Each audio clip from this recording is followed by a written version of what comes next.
Hi friends. हाय मेरे प्रिय दोस्तों। मैं Sanjay Kumar Singh USA academy number 1 में आप लोग का पुनः स्वागत करता हूं। मेरे प्रिय छात्रों, जैसा कि आपको पता है कि मैं आप लोगों के समक्ष एक्टिव पैसिव का सेशन पुनः लेकर के आ गया हूं। और जैसा कि आप जानते हैं कि मैं आपको पढ़ाने वाला हूं active and passive voice with double object. मेरे प्रिय छात्रों, जैसा कि आप लोगों को मैंने इसके पहले जो भी सिखाया है, जो भी सेंटेंस बतलाया है, उसमें मैंने आप लोगों को केवल और केवल चर्चा सिंगुलर ऑब्जेक्ट का किया है। लेकिन आज मैं आप लोगों के समक्ष वीडियो जो लेके आया हूँ, उसमें मैं आपको एक्टिव और passive voice with double object बताने वाला हूँ। ऑब्जेक्ट आपको पता होगा कि एक ऐसा सेंटेंस जिसमें एक ही सेंटेंस में दो ऑब्जेक्ट आते हैं, उसे हम लोग विथ डबल ऑब्जेक्ट सेंटेंस कहते हैं। तो मेरे प्रिय छात्रों, जैसा कि आपको समझ में आ गया होगा कि ऐसा वाक्य जिसमें डबल ऑब्जेक्ट एक ही सेंटेंस में आते हैं, उन्हें पैसिव वॉइस बनाते समय एक ऑब्जेक्ट को सब्जेक्ट के स्थान पर लिखते हैं और दूसरे को उसके स्थान पर ही छोड़ देते हैं। जैसा कि रूल है मेरे प्रिय छात्रों कि जिस सेंटेंस में डबल ऑब्जेक्ट आता है, ऐसे सेंटेंस की पैसिव बनाते समय हम एक ऑब्जेक्ट को उसमें से एक ऑब्जेक्ट को सब्जेक्ट के स्थान पर ले जाते हैं, लिख देते हैं और दूसरे को उसके स्थान पर ही छोड़ देते हैं। तो आइए हम लोग इसे एग्जाम्पल से सीखते हैं मेरे प्रिय छात्रों। जैसा कि एग्जाम्पल नंबर 1 है, द प्रिंसिपल गेव मी। आपका मी क्या है? ऑब्जेक्ट है, पहला ऑब्जेक्ट है। और दूसरा एक कंप्यूटर, ये आपका दूसरा ऑब्जेक्ट है। तो आप देख सकते हैं मेरे प्रिय छात्रों कि इस तरीके से इस सेंटेंस में दो ऑब्जेक्ट एक ही साथ मी और एक कंप्यूटर आया हुआ है। तो जब भी हम ऐसे सेंटेंस की पैसिव बनाते हैं मेरे प्रिय छात्रों, तो इसमें से या तो मी को या तो एक कंप्यूटर को हमें सब्जेक्ट की जगह पे लिखना होता है। तो आइए सबसे पहले हम बात करेंगे, हम एक कंप्यूटर को लेकर के लिखते हैं। तो हम जब एक कंप्यूटर को हम लोग सब्जेक्ट के स्थान पर लाते हैं तो हमारा सेंटेंस हो जाता है एक कंप्यूटर। चूँकि हमारा पास्ट इंडेफिनिट टेंस का सेंटेंस है, इसलिए हम इसको पास्ट कंटिन्यूअस टेंस में ले जाते हैं, तो हमारा हो जाएगा वाज। तो हो जाएगा एक कंप्यूटर वाज। अब देखिए क्रिया का थर्ड फॉर्म लिखते हैं, जैसा कि हमने आपको इसके पहले बता चुका है। तो गिवन हो जाएगा, गेव का गिवन, गेव गिवन होता है तो गिवन हो गया। और मैंने बोला था कि जब हम एक ऑब्जेक्ट को सब्जेक्ट के जगह पर लिखते हैं तो दूसरे ऑब्जेक्ट को जहाँ उसके स्थान पर ही छोड़ देते हैं। तो गिवन क्रिया के बाद मैंने मी को यहाँ पे क्या किया है? छोड़ दिया है। और बाकी मैं बाई प्रीपोजिशन का यूज करते हुए मैंने सब्जेक्ट द प्रिंसिपल को मैंने यहाँ बाई प्रिंसिपल लिख लिया है। तो मेरे प्रिय छात्रों, आपको समझ लग गई होगी कि जब किसी सेंटेंस में एक साथ डबल ऑब्जेक्ट आते हैं तो ऐसे सेंटेंस की पैसिव बनाते समय सबसे पहले हम लोग किसी एक ऑब्जेक्ट को सब्जेक्ट के स्थान पर लाते हैं और दूसरा हेल्पिंग वर्ब लिखने के बाद क्रिया का थर्ड फॉर्म लिखते हैं और दूसरे ऑब्जेक्ट को ठीक उसी के जगह पर यथावत छोड़ देते हैं। और आफ्टर दिस बाई प्रीपोजिशन का यूज करके हम लोग सब्जेक्ट को क्या करते हैं? लिख लेते हैं। इस तरीके से हमारा जो सेंटेंस बना वो बना मेरे प्रिय छात्रों, a computer was given me by principal. A computer was given me by principal. चूँकि द प्रिंसिपल है इसलिए हमारे सेंटेंस के बीच में द आना चाहिए, चूँकि द मिस स्पेल्ड से छूट गया है। तो आप लोग बाई के पहले द लगा के पढ़िएगा, ठीक है। आगे आइए हम लोग दूसरे एग्जाम्पल से इसको सीख लेते हैं। आई वाज, दूसरा तरीका हम इसको बताते हैं। I was given a computer. अगर मैं इसको देखूं मेरे प्रिय छात्रों, तो अगर मी ऑब्जेक्ट को हम सब्जेक्ट के स्थान पर लाते हैं तो ये मी सब्जेक्टिव केस में ऑब्जेक्टिव केस में है, जो कि सब्जेक्टिव केस में आई हो जाएगा और वाज हो जाएगा। आई के साथ वाज होता है।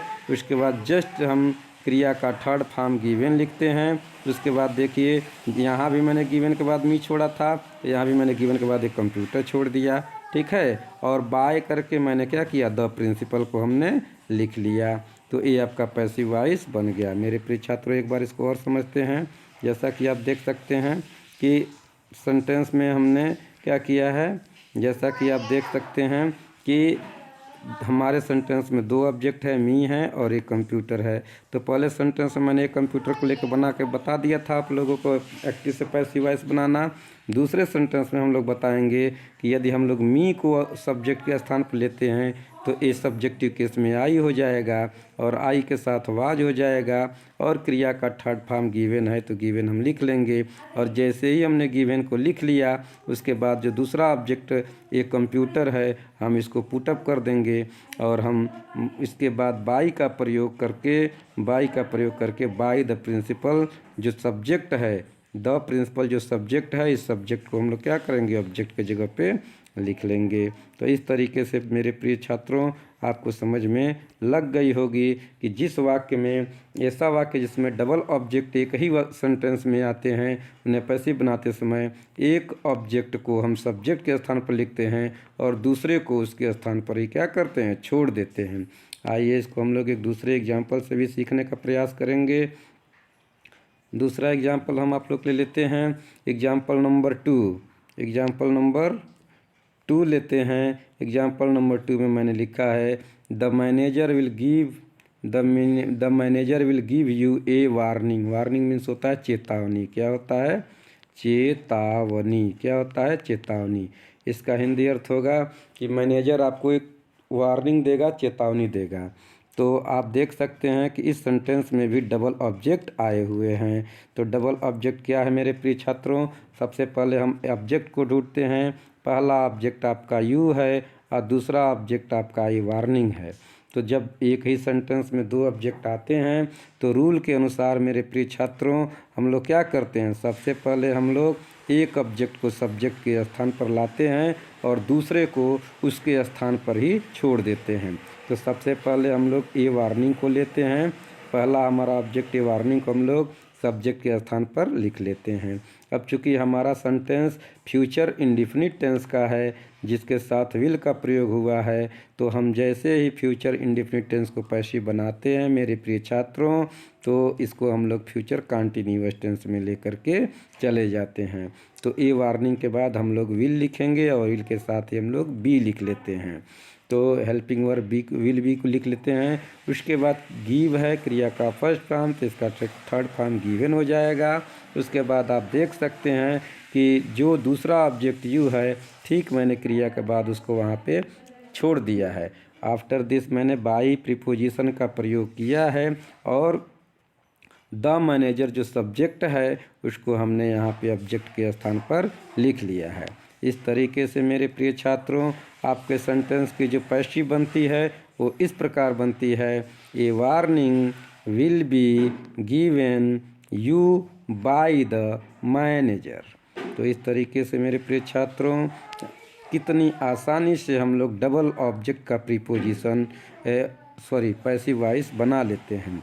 दूसरा हम लोग एग्जाम्पल दूसरे वे में इसको समझेंगे। जैसे मान लीजिए हमने यहाँ पे ए वार्निंग को लेकर के हमने पैसिव बनाया, दूसरे सेंटेंस में हम लोग यू को पैसिव लेकर के यहाँ बनाएंगे। तो मेरे प्रिय छात्रों आप लोग देख सकते हैं कि जैसे ही मैंने यू को सब्जेक्ट के स्थान पर लिखा तो हो जाएगा यू, और विल बी होगा, यू के साथ भी हम लोग विल बी का ही प्रयोग करते हैं, जो कि फ्यूचर इंडेफिनिट टेंस या फ्यूचर कंटिन्यूअस टेंस में हम लोग यू के साथ विल बी का प्रयोग करते तो विल बी हो गया। उसके बाद क्रिया का हम लोग थर्ड फॉर्म इस्तेमाल करते हैं और आफ्टर दिस ए वार्निंग जो दूसरा ऑब्जेक्ट है उसको हम लोग ठीक क्रिया के बाद क्या किए हैं, पुटअप कर। यहाँ भी मैंने क्रिया के बाद यू को पुटअप किया था, यहाँ भी मैंने गिवन के बाद ए वार्निंग को पुटअप कर दिया, यानी कि दूसरा ऑब्जेक्ट ठीक क्रिया के बाद अपनी जगह पे आ जाता है। और फिर हम बाई प्रीपोजिशन का यूज करते हैं और द मैनेजर जो सब्जेक्ट है जो सब्जेक्ट है उसको हम लोग ऑब्जेक्ट के स्थान पर लिख लेते हैं। इस तरीके से मेरे प्रिय छात्रों आपको समझ लग गई होगी कि हमारा जो पैसिव बना है, पैसिव वॉइस बना है, वह इस प्रकार बना है, you will be given A warning by the manager. क्या बना है हमारा सेंटेंस मेरे प्रिय छात्रों? You will be given A warning by the manager. इसका अर्थ होता है कि आपको एक चेतावनी प्रबंधक के द्वारा दिया जाएगा या मैनेजर के द्वारा दिया जाएगा। आपको एक चेतावनी मैनेजर के द्वारा दिया जाएगा। ऐसे भी कह सकते हैं कि आपको मैनेजर के द्वारा एक चेतावनी दिया जाएगा।